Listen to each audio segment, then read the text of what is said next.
Hello friends, তো বন্ধুরা তোমরা যে ভিডিও দেখছো এটা হচ্ছে কৃষ্ণনগর হাই স্ট্রিটের ভিড়। তো আজকে হচ্ছে চৈত্র মাসের শেষ দিন, কালকে পয়লা বৈশাখ। সেই পয়লা বৈশাখে কেনাকাটার জন্যই কৃষ্ণনগর হাই স্ট্রিটে প্রচুর লোকে ভিড় করেছে। তা এখানে দেখো টোটো এবং মারুতি ভ্যান জামে আটকে গিয়েছে, এত ভিড়।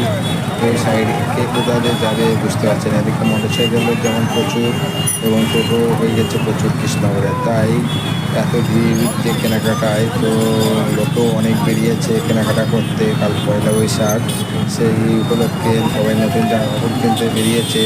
কিন্তু প্রচণ্ড ভিড়, এত ভিড় মনে হয় আর কোথাও হয়নি কি, তোমরা কমেন্ট করে জানাও। তো এই অবস্থা আর কোথায় কোথায় হয়েছে সেটাও তোমরা জানাও। আর আমার চ্যানেলে নতুন হলে চ্যানেলটি অবশ্যই সাবস্ক্রাইব করে রাখবে। ধন্যবাদ।